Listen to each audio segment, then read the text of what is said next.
Good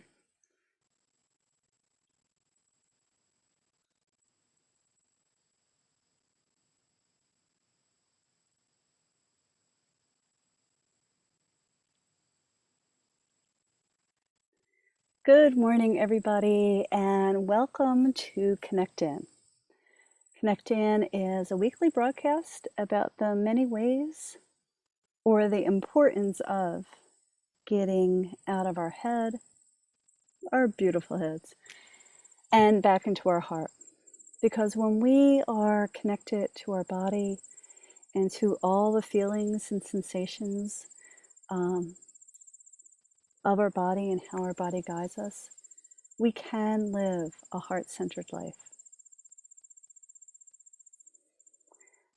So there is, yes, here I am outside because sometimes I think it's amazing to have the opportunity to take yourself out of your kind of controlled or normal experiences and put yourself into a situation where it's new or different.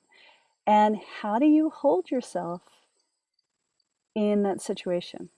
So I am visiting friends in Vermont and staying with a family that I've never met before, my friend's family. But,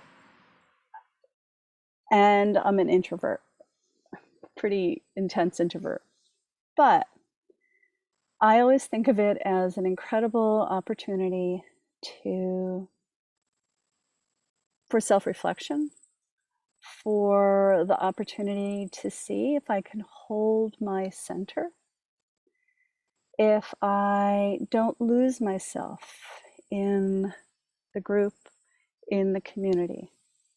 So I'm talking about an in-home situation, but we all do this, right? We go to work, we go to parties, we visit family and friends, and generally we have been trained and or educated to be a particular person in particular situations, right? So you got your I'm at the office kind of face.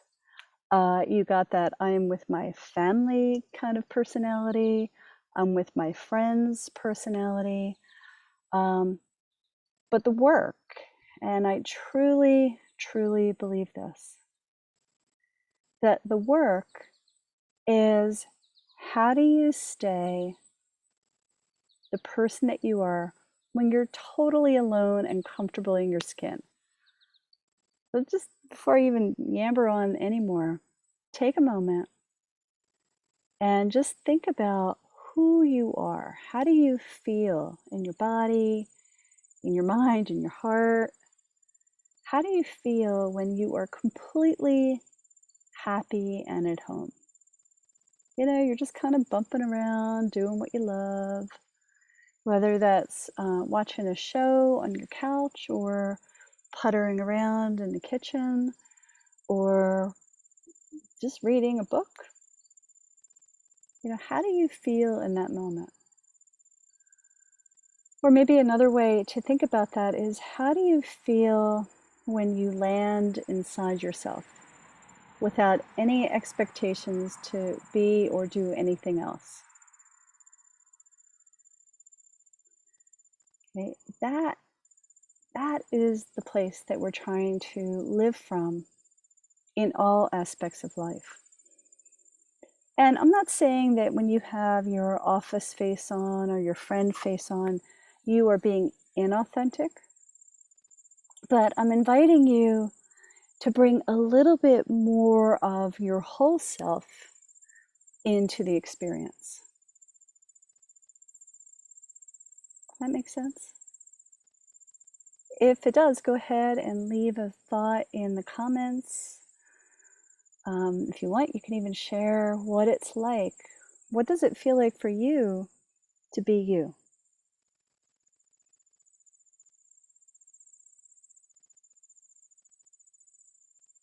One of the reasons I left, there's many reasons why I have taken the route to being where I am now. But one of them was in my acupuncture practice of over 25 years, I somehow got into this state of needing to be the perfect role model. Now, right there, you know that is going to cascade into a personal nightmare or a little nightmare, right? Whenever we are trying to be perfect, we've already left most of ourselves behind. But in the acupuncture practice, like, I always struggled with perfect being, and I'm not talking about being a good practitioner. I was, excuse me, a superb practitioner, but that's not about the work that I did. What I'm talking about is who I was. So part of the problem issue training was, as a five element acupuncturist, we are trained that we have to kind of shift our energetic alignment to match the other person, to be in resonance with the other person, right? So the work is to hold on to who you are and your integrity while you shift your energy to be somebody else. So I've mentioned earlier that I really am an introvert. And so for me to be really assertive and chatty is an effort for me. So part of the practice is, for the however many hours a day I was in practice, I was always slightly different than myself in conversation. Once I had a needle in my hand, no problem. I am like in line. But there was a certain thing about being a healthcare practitioner, and trust me, this is all me putting this on me. But I was always second guessing who I was personally in reflection to who I thought, or how I thought people should expect me to be. That makes sense to you? Mostly it's a conversation where motorcycles. It's a conversation where I left most of myself behind. Not most. I left a pretty beautiful gem of myself behind while trying to be somebody perfect. And, that was one of the reasons I left my practice, because I really just wanted to find out who I was outside of the expectations of other people. So yeah, I blamed it on other people, or I thought this issue was from other people, but it wasn't. It was all me and my expectations. Does this ring true with you all? We all have these really exquisite personalities, and the essence of us is so amazing. And for 1,000 different reasons, both socially, culturally, in relationships, how we were raised, taught, learnt, we decided that part of who we are, was not okay. So we just took that part and we just tucked them over there. Being pretty, being skinny enough, or being fat enough, or being loud enough, being enough of other people's expectations, right? It's a big cultural thing. If you look at how younger generations, younger than mine actually, are being, I want to say brainwashed. Some of them, not all of them, but some of them are being brainwashed. Yeah, I'm going to call it brainwashed. There is an enormous amount of pressure to look perfect. And I'm sure that was true in my generation and the generation after me. But because of the power of social media, the power of images, I do think there's a lot more pressure going on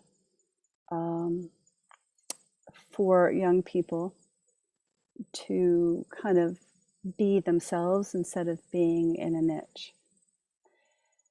But again, there's this concept of perfect. So let's just take a moment and come back to yourself and just think about, how do you feel in yourself when you are just at home happy, or out for a walk happy, when you're with yourself and in your groove. Like, take a moment and feel what that feels like inside you.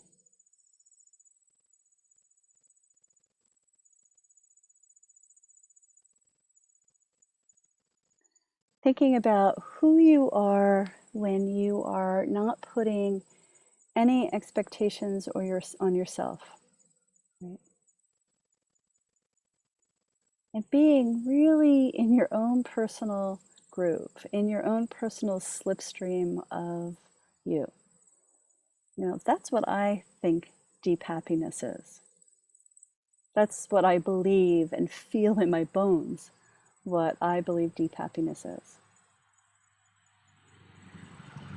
And being deeply happy means that you kind of honor all the BS that has gotten you to where you are, for better or for worse, and then learning how to sort out through the static what is truly you and what's not, right?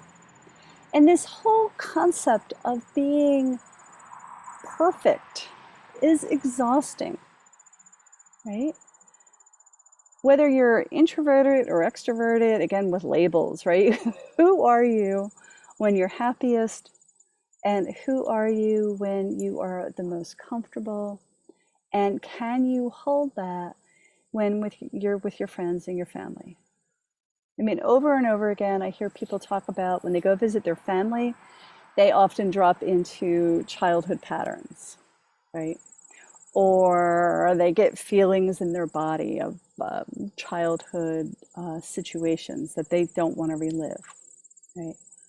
Um, I was kind of raised where if you weren't going to do it right, don't do it at all. And that was every aspect of life. The pressure of being perfect is exhausting.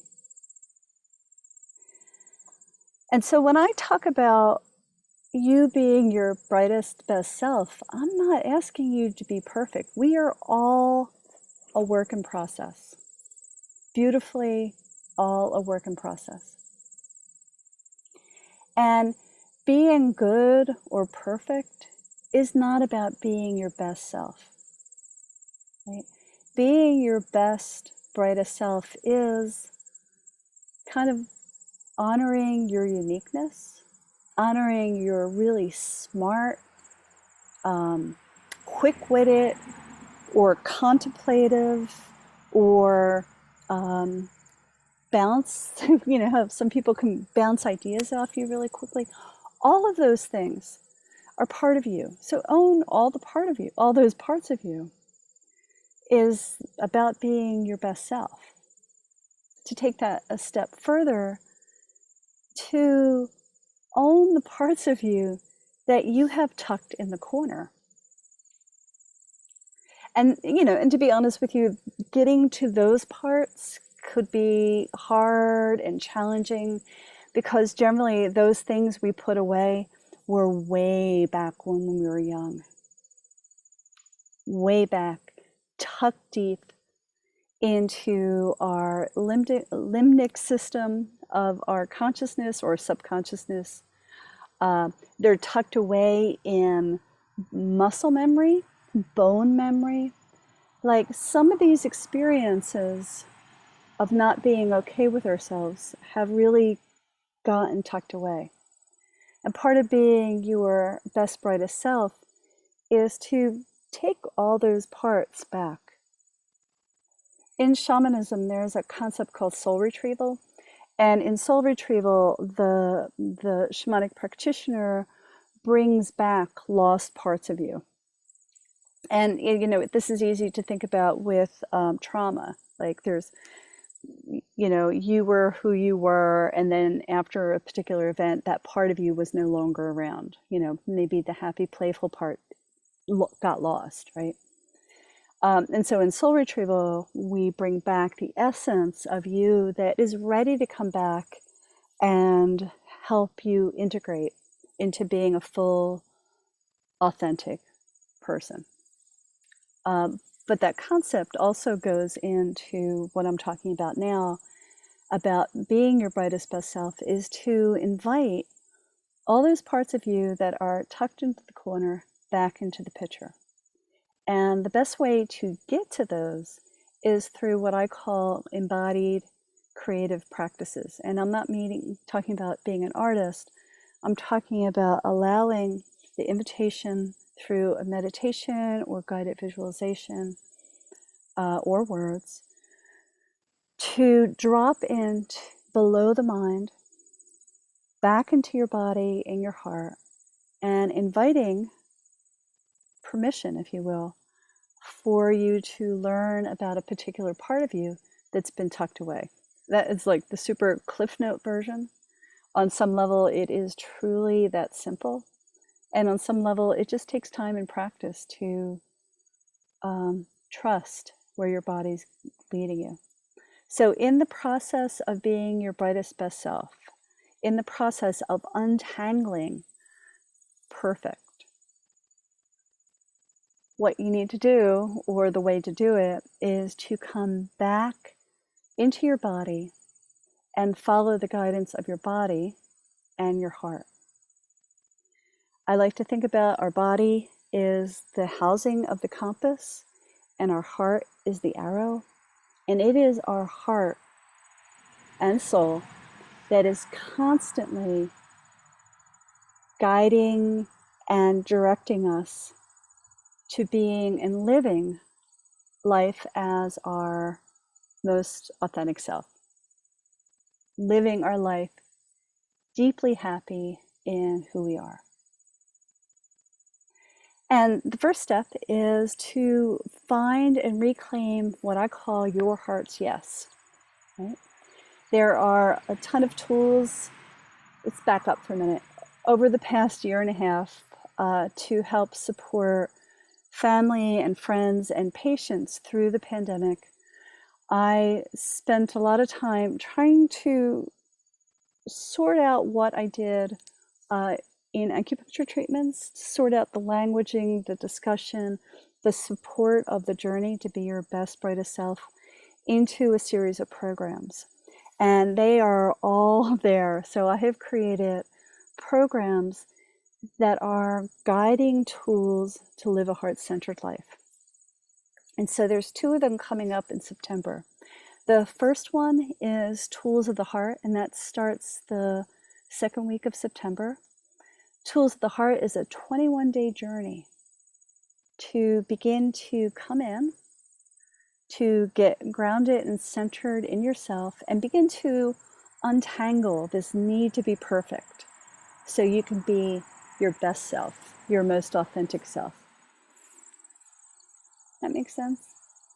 Being authentic, shining your light, is the best and highest expression of you. Okay. The other program towards the end of September is something that I love to do also, and that's called Your Heart's Yes. Your Heart's Yes is a free 5-day mini retreat. And I truly invite you to check that out as well. Because step 1 to being your brightest best self is to connect in with your heart and reclaim your heart's yes. To get out of your head that's always telling you a bunch of bullshit and come back to your heart that is always lovingly supporting you. So my mission, or my love mission of my life, is to support you into being and living a life that is deeply happy for you, so that you can shine. Because I do believe that when we shine, we invite others also to be their best and brightest self. So let me know how you feel about this conversation. Let me know how you feel about truly connecting in to your authentic self.